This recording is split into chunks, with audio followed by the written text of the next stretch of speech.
when a person falls ill, it is only this spiritual self-acting vital force everywhere present in his organism, एक एक कण में, एक एक सेल में, that is primarily deranged by the dynamic influence upon it of the morphic agent. morphic agent भी dynamic है, हम जानते हैं. तो हम कैसे बीमार हुए, हमारा एक्सीडेंट कैसे हुआ, कुछ फिजिकली हुआ. फिजिकल तो एक मैनिफेस्टेशन है बस, वो तो एक घटना घटी. वो जो मैंने बताया सी फूड का, ये घटना कैसे घटी, हम यहां से चलते, हर केस में हमें यहां से चलना. ठीक है, next slide. We are the creator. We are the creator. We are the creator. कभी सोचा हमने हम क्रिएटर हैं? पढ़े हुए बिना सोचिए हम क्रिएटर हैं. कभी सोचा? अब आगे हम बात भी करेंगे कि शुरू हमने किया वर्थलेस से, और ये वर्थलेस फीलिंग, अनवर्दी फीलिंग, इसको उल्टा के बोलते हैं, अनवर्दी फीलिंग ने मेल को मेल नहीं रहने दिया और फीमेल को फीमेल नहीं रहने दिया.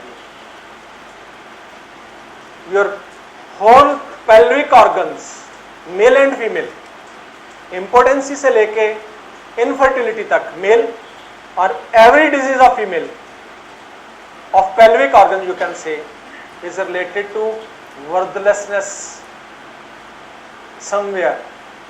आई एम नॉट वर्दी, मैं क्रिएटिव पे जा रहा हूं यहां से, I am not worthy enough. तो हमने बहुत ब्यूटीफुली अंडरस्टैंड करके बात किया. गुरु नानक कह रहे हैं इस औरत को, सो क्यों मंदा आखी है जित जन्मे राजान, कि तेरी कुख से राजाओं ने जन्म लिया, तू मंदी क्यों हो गई, तू अनवर्दी क्यों हो गई है. ठीक है, मैं फीमेल से शुरू कर रहा हूं कि क्रिएशन कहां रह गई और हम कहां पे आ गए.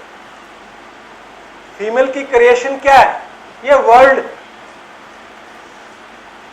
ये जो वर्ल्ड क्रिएट किया है ये फीमेल ने किया है. कभी सोचा नहीं हमने हम क्या क्रिएट कर रहे हैं, हम क्रिएट क्या कर रहे हैं, अनवर्दीनेस. तो अनवर्दी होते होते हमने पेल्विक ऑर्गन को ही अनवर्दी कर दिया.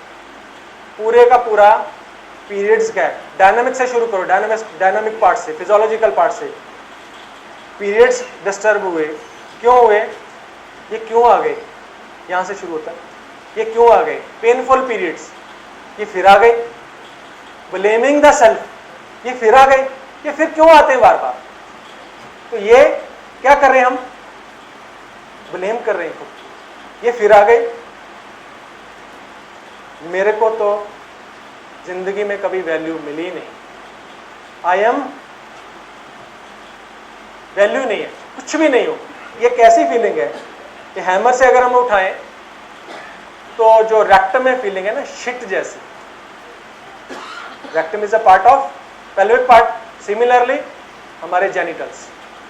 तो उधर आते हैं, उठाते हैं हम तो टेरिटोरियल पार्ट से आते हैं. लेकिन अगर हम मैं जनरल में बताऊं तो unworthy and shit feeling, low feeling, dirty feeling, कुछ भी नहीं है. तो ये हालत से आपका पेल्विक पार्ट प्रोलैप्स, कुछ भी नहीं है, तो गंदा है, तो dirty feeling, unworthy feeling, laughed eight feeling, ये फीलिंग ने आपके यूट्रस को प्रोलैप्स करवा दिया. एक क्रिएटर को डिस्ट्रक्टिव कर दिया, पैथोलॉजीज डेवलप कर दी. सोरा से लेके 12 सोरा तक, डायनामिज्म से लेके स्ट्रक्चरल पैथोलॉजीज तक, फाइब्रॉइड्स, ट्यूमर्स, कुछ भी. Somewhere your womb is not feeling worthy, you are not giving values to your this creativity, right. तो अभी पीछे समझ में आया कि ये इम्पोर्टेंसी का फिनोमेना, इनफर्टिलिटी का फिनोमेना, ये भी यही है भाई. क्रिएटिव फीमेल जैसे नॉन क्रिएटिव हो गई, पीसीओडी भी इसी में आ जाएगा इधर. सो अनवर्दी फीलिंग फॉर वॉर्म, ये क्रिएटिविटी गई फीमेल की. And unworthy feeling of male मैं कंप्लीट मेल नहीं हूं, ये जो अंदर का भाव है, ने उसको इंपोर्टेंट किया, ने उसको एजोस्पर्मिया में डाला, ढूंढो उसको। ये अनवर्दी फीलिंग यहां तक मार कर रही हमें। और शुरुआत कैसे होती है? जब हम सोल से जुदा हुए। सुबह मैं और भैया बात कर रहे थे गाड़ी में, परमेश्वर ते पुल्लियां, पीछे वो डिवाइन सोर्स है, हम उससे जुदा हुए तो हम अकेले पड़े, तो हम इनसिक्योर हुए, तो हम फोरसेकन हुए, तो हम अनवर्दी हुए, तो हम ये हुए, हम ये हुए। ऐसे जर्नी हमें देखनी है, अपने भी और दूसरों की भी। So every person is creator. How we are creating? We are creating Krebs cycle daily, respiration daily, new cells daily, destroying and building new cell daily. We all are creators, but either good or bad creation, we are the force behind. जैसे हमने सुबह example लिया कि हम ही हैं पूरी picture के पीछे।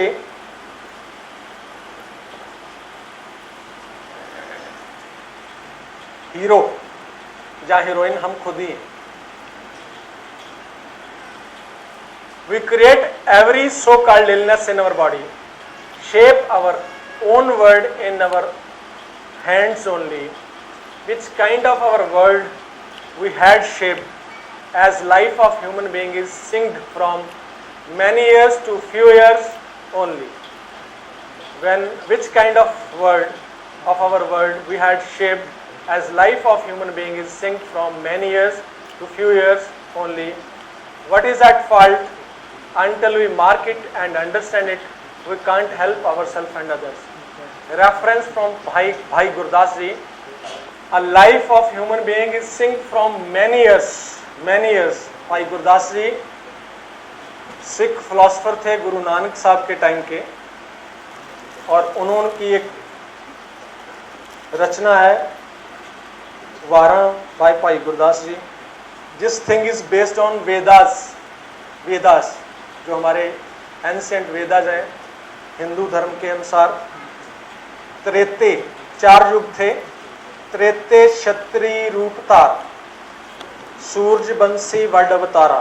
कौन से थे? सूर्यवंशी राजा कौन से थे त्रेते युग में? राम जी। आगे चलिए, बोलते 9 हिस्से गई आर्जा, माया मोह हंकार पसारा। इससे पहले सतयुग था, बोलते त्रेता आया। 9 हिस्से, इंग्लिश में बोल रहा हूं। 9 portion of is lessened and illusion attached and ego inflated। हमने भी वहीं से सफर शुरू किया। ईगो बढ़ गई, उम्र घट गई। कितने हिस्से? क्या बोल रहे हैं आगे? 1 लाख में से 90,000। 1 लाख उम्र थी, वेद बोल रहे हैं हमारे। 1 लाख ईयर, 1 लाख ईयर। और जब त्रेता आया 90% माइनस हुई, सीधा कितने पे आए? 10,000 पे। आगे आइए, मैंने जब हैमर साहब को पढ़ा तो मैंने पाया कि इतना ब्यूटीफुली डिजाइंड है, इतनी अच्छी हमारी embryology. At least we have to live for 100 year. 100 साल तो होनी चाहिए। फिर एक और लिटरेचर हाथ में आया, उसने बताया कि 1100 साल तक ऐसे ऋषि मुनि जीता रहते थे। अच्छा, इतनी उम्र थी। तो मैंने ये देखा तो अरे मैं ये तो कहाँ पे थे हम। As life of human being is since from many years. 1 lakh साल सतयुग में, 90,000 का सीधा कट ईगो की वजह से। आगे द्वापर यादव वंश कर, जुग जुग औद कटिया चारा। कृष्ण जी का युग आ गया। इन द्वापर Yadav dynasty came to the forefront. The incarnation of Karns become known to the people, but because of the lack of good conduct, age by age, the lifespan went on decreasing. तो 90% और गई, 90% और गया तो कितना बचा? 1000 साल। यहां तक मैं सोच रहा था। आगे आइए, तो द्वापर तक हम 1000 साल पे आ गए, और अब कौन सा है? तो वही स्केल को लगाइए जरा, 90% और कम करो, कितना बचा? 100 तो एटलीस्ट होना चाहिए कि नहीं? और nowadays what's the average of human being? 60 metropolitan city में 50 to 60 पे आ गए हम 100 साल के भी नहीं रहे। A so beautiful creation of this great nature. हम लाख साल से हम इतने साधु संतों के बावजूद भी हम 50 के रहे। This is the understanding Hahnemann is wanting to import in us and what I am trying to do, कि हमारा जीवन अपलिफ्ट हो जाए, हम बीमारियों से निकलें। देखिए सब बीमारियां, हमारी मेडिसिन का रोल है। Our medicine are so beautifully created and proved, they can change your subconscious.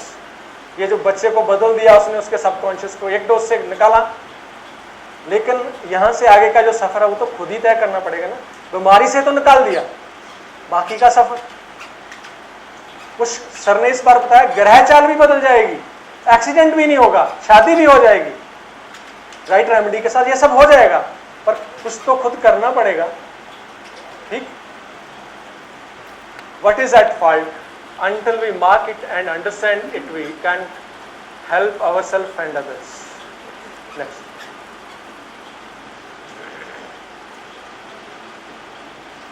We understand that we created so-called illness in our body. हमने इजाज़त दिया तो हमारी spiritual vital force disturb हुई। किसने इजाज़त दिया? सबकॉन्शियस ने। Subconscious is equal to soul, मैंने बताया आपको। Who want to be ill? A very reasonable question can be. हाँ, हम जानते हैं अपने आप को, we are so wise। कौन बीमार होना चाहता है? इसलिए जब हम पूछते हैं पेशेंट से आपकी नेचर क्या है, पहला सवाल तो आएगा इस चीज का बीमारी के साथ क्या संबंध।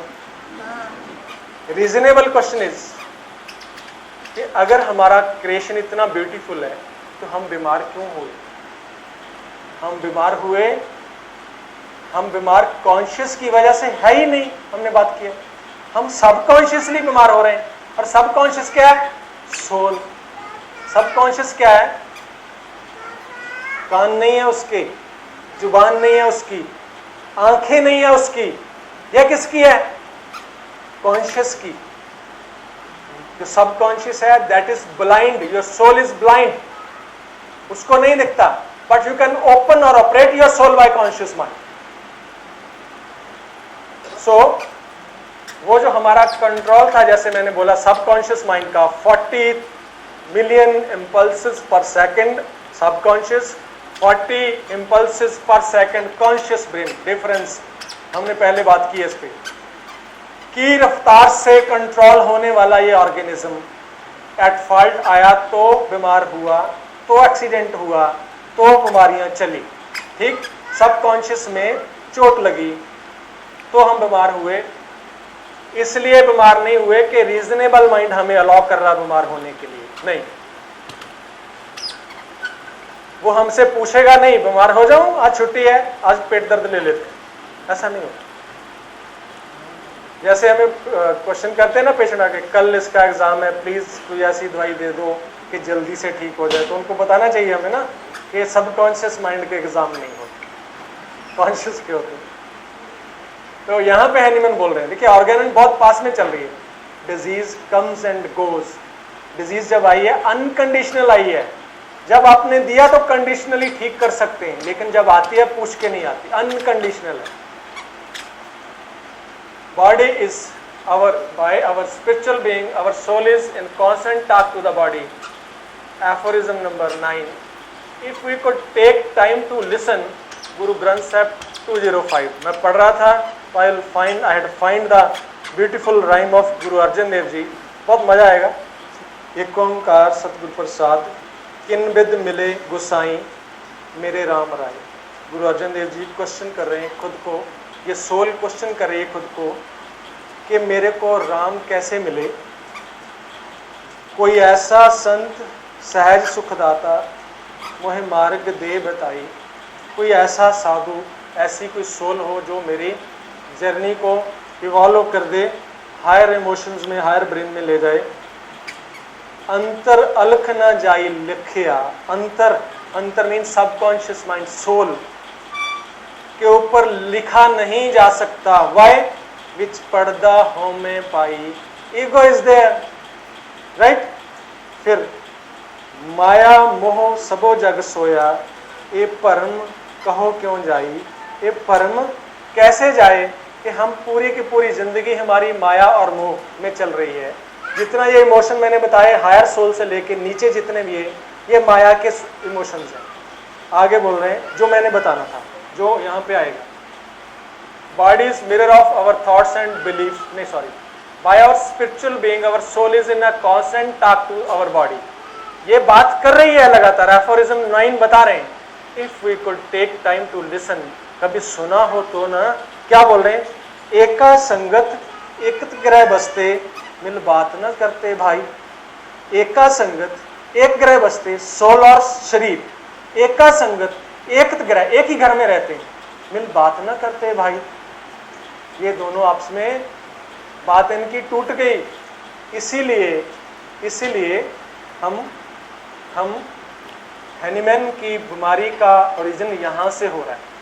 ये दोनों की बात बंद हो गई, ठीक है। शरीर अलग, आत्मा अलग हो गई। आत्मा को तकलीफ हुई, सीधा बोलता हूँ मैं पेशेंट को कि आत्मा को क्या तकलीफ है, क्यों नहीं, ये खुश क्यों नहीं है, ये दुखी क्यों है, ये डरी हुई क्यों है। That डर is just manifested on your physical body. Just your body is saying from this language to your soul is saying something to your body. कि भाई मेरा, मैंने शुरू में बोला, भाई मेरा ध्यान कर, गला खराब है, भाई मेरा ध्यान कर, पिल्स मत ले, दवाइयाँ मत खा, मेरा ध्यान कर, मैं कुछ कह रहा हूँ, क्या कह रहा हूँ, फ्रंटल फियर, इसको ओवरकम कर, ठीक है। तो जहाँ फिर सबकॉन्शियसली ठीक करने वाली दवाई से करवा ले, राइट रेमेडी से करवा ले, फ्रंटल फियर चला जाए। Body is mirror of our thoughts and beliefs. अब हम जाने लगे सबकॉन्शियस में बिलीफ्स कैसे सेट होते हैं उस तरफ। Body is mirror of our thoughts and beliefs. Every single cell in our body respond to every single thought you think and every word we speak. जो आपने अंदर डाला वही बाहर आएगा।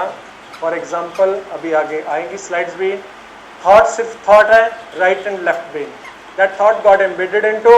जैसे एक एग्जाम्पल लेते हैं हम करंट क्लास के हिसाब से, मन में जहन में ख्याल आया कि दिल्ली में हम पीच की पहली क्लास अनाउंस करें, राइट, थॉट।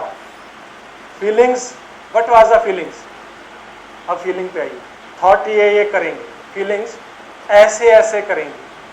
फिर आपके माइंड में थॉट है, अच्छा वहाँ पे क्लास है, चलो वहाँ पे ऐसे पढ़ने को मिलेगा, ऐसे होगा, ऐसे होगा, ऐसे होगा, ऐसे। These all are feelings, those are making your thoughts more deeper, more rooted. जितना रूटेड थॉट उतना ज़्यादा स्ट्रॉन्ग थॉट, और जितना रूटेड थॉट उतनी ज़्यादा उसमें ताकत और उतना ही ज़्यादा उसका प्रभाव आने वाला। तो थॉट महज थॉट है। जैसे for example, thought is of insecurity, fear, मेरे को फलाना कुछ, फलाना बंदा कुछ कह ना दे, this just thought. That thought had impacted on our body through these emotions. उस थॉट का इफेक्ट है, फिजिकल इफेक्ट, फीलिंग के साथ। उस थॉट को हम कैसे क्वेश्चन करते हैं, अच्छा ये सिचुएशन हुई, ये हुई, ये हुई, आपको फील क्या हुआ उसमें है, फील क्या हुआ। Feeling is an internal core. ये फील हुआ, अच्छा दुख लगा होगा, हर्ट हुआ होगा, इनडिग्निफाइड फील हुआ होगा, ह्यूमिलेट हुआ होगा। एक्सप्रेशन बता, मैं कैसे बोलूं, मेरा एक्सप्रेशन चेंज हो रहा है, उसी तरह से चेंज हो रहे हैं लगातार। जैसे आप फील कर रहे हैं, आपकी फीलिंग फेस पे आ रही है। Body and mind they are talking constantly, हमें नहीं समझ आती क्या बोल रहे हैं। तो थॉट गया मिडल ब्रेन में, और मिडल ब्रेन से जाता वो lower brain. Lower brain autonomous, middle brain emotions, upper brain calculations, right and left. So डर का थॉट एंड डर की फीलिंग दोनों में फर्क है। डर का थॉट डरना है, और डर जाना दोनों में फर्क है। डर में कैसे होता है, धड़कन बढ़ जाती है, सिर कांपने लगता है, पसीने छूटने लगते हैं, ऐसा होने लगता है, ऐसा होने लगता है। ये उसका एहसास है। फीलिंग मीन एहसास क्या हुआ, क्या फील हो रहा है, क्या। मैं ऐसे पूछता हूँ अपने पेशेंट, क्या उसमें क्या लगा आपको, क्या हर्ट हुआ होगा, कैसे लगा हुआ। Put yourself in the place of patient, तब आपको वाइजनेस से महसूस होगा कि इसको क्या लगा होगा, कैसे हुआ होगा, इसकी ज़िंदगी में ये घटनाएं हुई तो क्या हुआ होगा? Next, how continuous mood of thinking and speaking produced body behaviors and posture eases and diseases. जो भी आपकी आत्मा में बन गया एक आदत जीने की, आदत होगी ऐसी वारस शाह ना आदतां जांदियां भावें कट्टिए पोरियां पोरियां की ऐसी आदत. That आदत is controlled from your programmed from your subconscious mind. Your subconscious mind is got wired and क्या था? Fired and wired. बार बार वो हुआ और वो कनेक्शन स्ट्रांग हो गया सबकॉन्शियस का, और उसने वैसे ही जीना शुरू कर दिया जैसे उसको परसीव हुआ जीवन, और उसी से हमारे सामने इजीज सुख आए, बीमारी आई. The present state of being is a next cycle of thinking and feeling. Thought of brain, feeling of body is state of being. ये अब हम हैं. The neurochemical relationship between the brain and the body. As you think certain thoughts, the brain produces chemicals that causes you to feel exactly the way you are thinking. Once you feel the way you think, you begin to think the way you feel. एक cycle बन गया. ये feel करके ऐसा लगता है और ऐसा ही लगना चाहिए, हम टाइप्ड हो गए वैसे, ऐसा ही जीवन चाहिए.